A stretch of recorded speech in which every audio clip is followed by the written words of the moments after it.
Good morning, guys, and welcome back to the channel. So it's 1 week past since I arrived to Bishkek.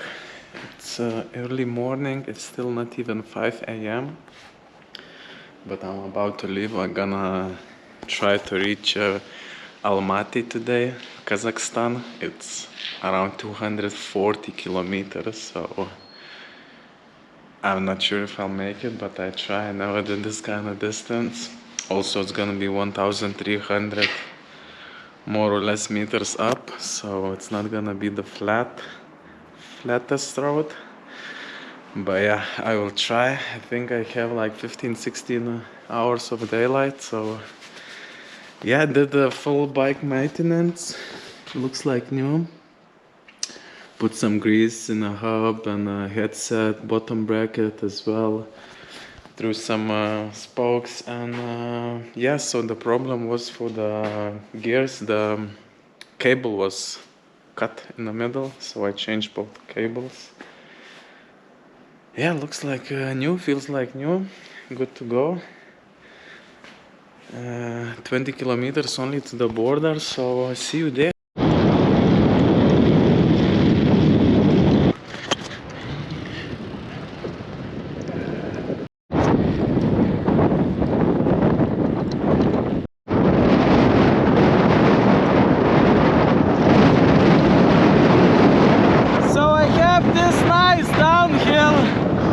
Which usually I could go 30 kilometers easily, even up to 40 probably. And now I move only 13-14 kilometers per hour. So this is how strong headwind is. The worst moment. Like, come on.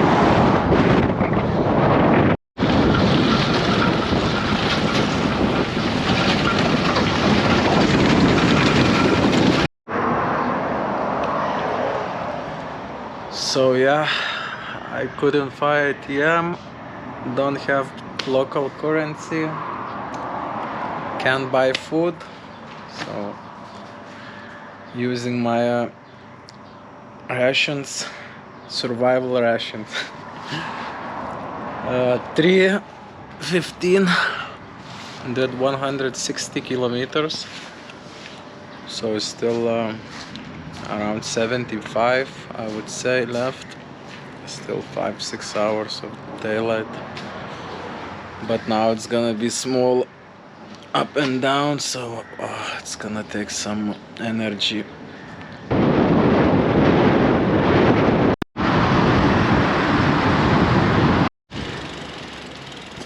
Woohoo! 235 kilometers, did it. 15 hours. 12 hours of cycling, 3 hours break. Yeah, I need to find a place now. I'm gonna stay with my old friend. Didn't saw him for 6 years, so it's gonna be really nice. I'm exhausted. Yeah. Left Almaty. Was staying 8 days.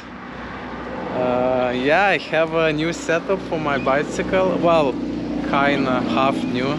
So I flip these, as you can see, to the other side. So I get new bags from Aero. So 8 liters, both sides.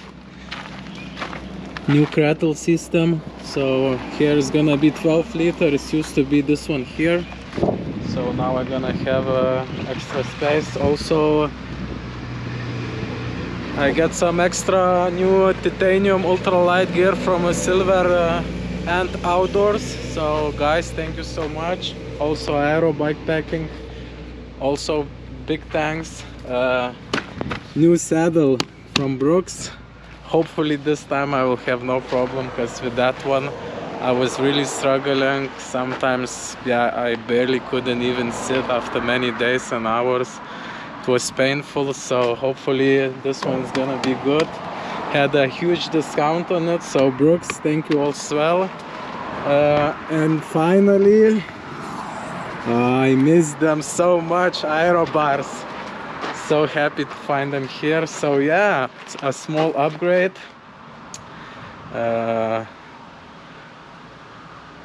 What else? What else? What else?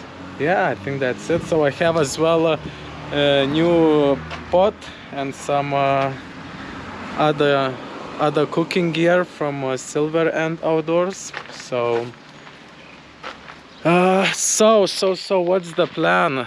The plan was, when I came here to Central Asia, was to go back east, far east, and then back to Southeast Asia on the, like I said, when it's not gonna be too hot.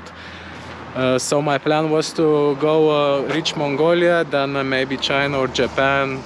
Yeah, but unfortunately I cannot get my Russian visa here, or Chinese visa is just out of the question. You can do that only in your home country, or, well, yeah, it's impossible to get in Central Asia. You need to be a resident of the country you apply, 3 or 6 months at least. Same as well with the Russian tourist visa.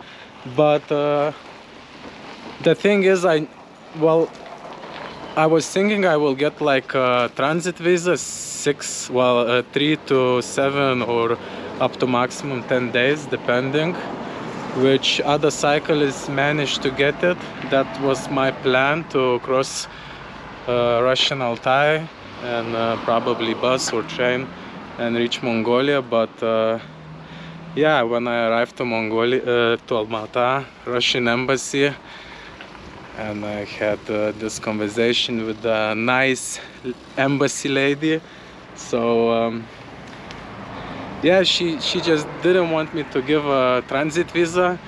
The thing is that she said it's the same rules apply as for a tourist visa, that you need to be resident and blah blah blah for 3 months, which is not true for transit visa. There is even on the official website they say that it doesn't need to be like this, and I know other people managed to get it. So but yeah, we were talking, and then she took my passport, and yeah, and then she, I don't know, I don't want to go deep into this political situation, but as I know, maybe probably because we have a really intense relationship with Russia, so maybe that's why, I don't know, maybe it was bad luck, or was not the time. Anyway, it doesn't matter. So now I'm literally stuck in the middle of Asia, between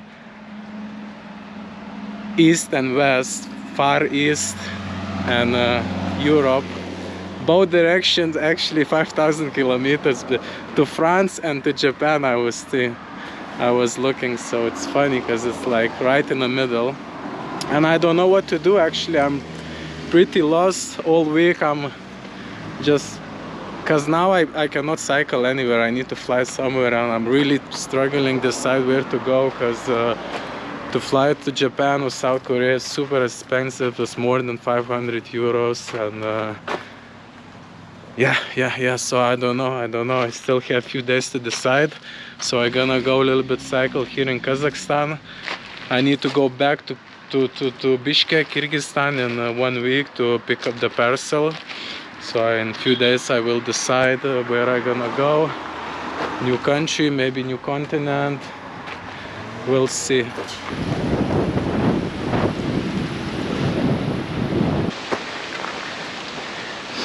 Yeah, back to pushing as usual in these countries.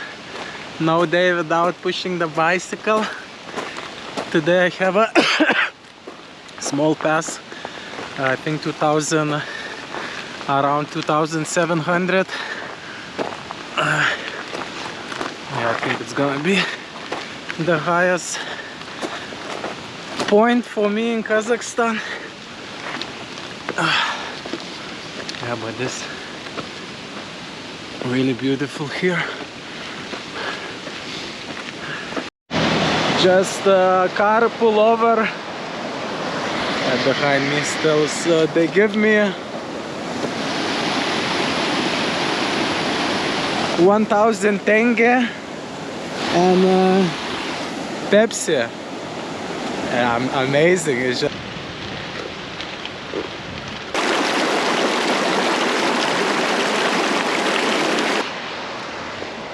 so 3 kilometer last push-up. Gonna reach the top and call it a day because it's almost 8 p.m. already. You can see there some Kazakh yurts with some sheep and goats there as well, cows and yeah.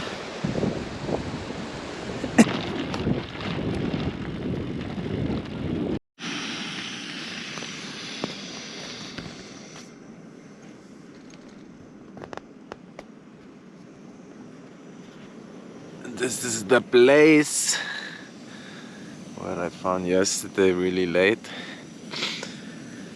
but yeah, breakfast time. So this is my new cooking gear from Silver Ant. It's ultralight titanium pots, and this one, oh my god, it's,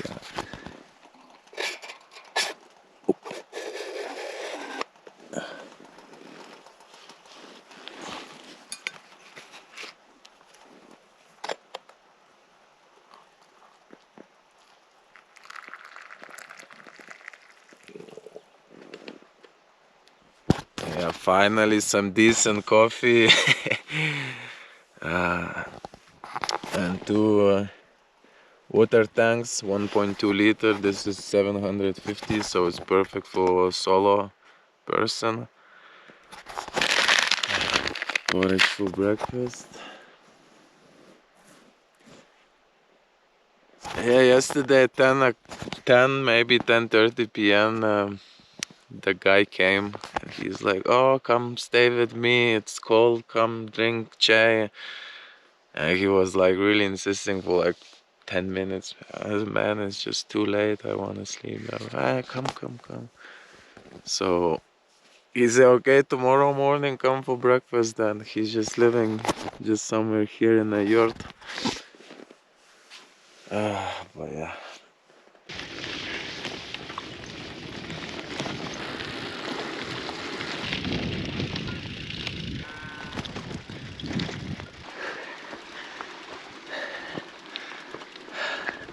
Another 5 kilometers to push. Not high, but pretty steep pass.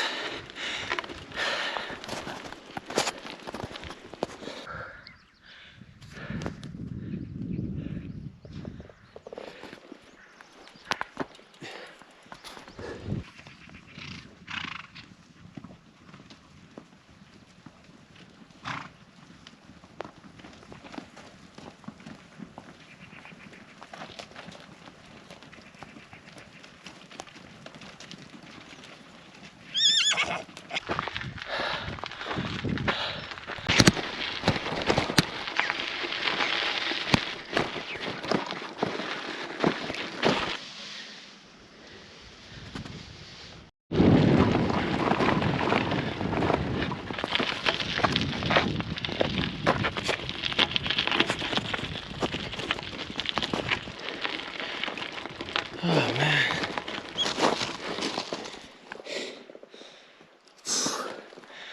Oh man. This is what happens when you don't know the route. Another massive push.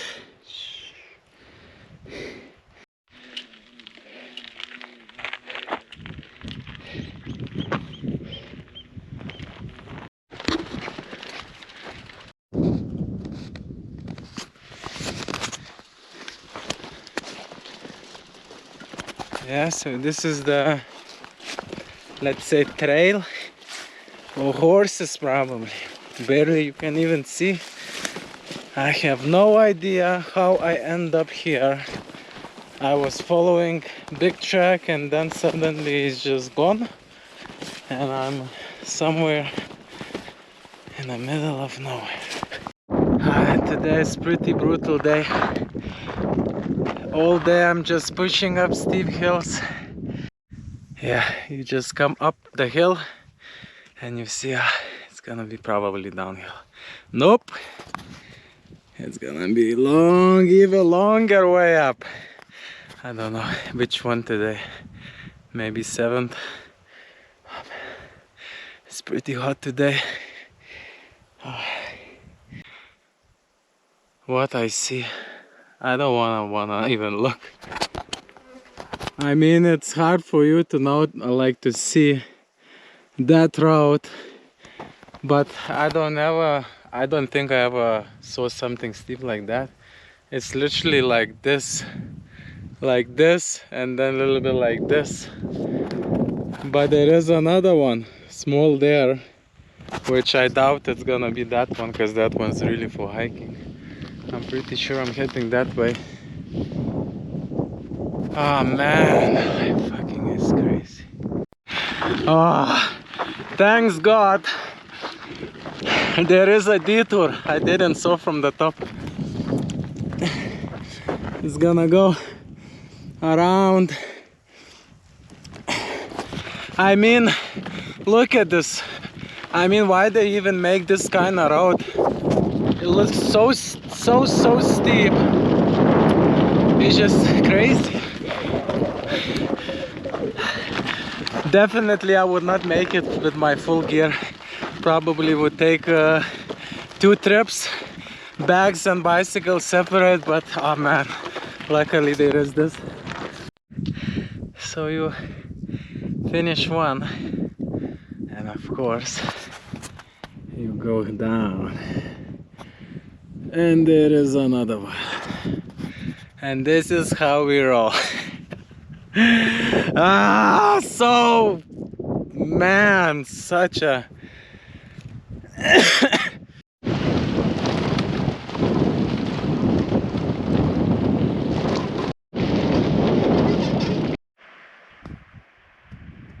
so I found this cool spot with a spring. Gonna put here a tent, enjoying my Mexican meal, and I have this familiar smell and I don't know what I will like.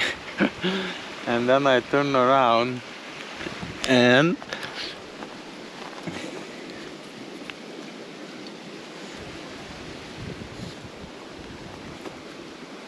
it's weed growing, cannabis. And you can see small buds here and here.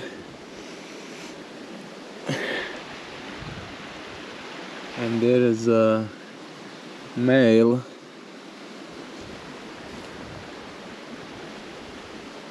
And here is the female.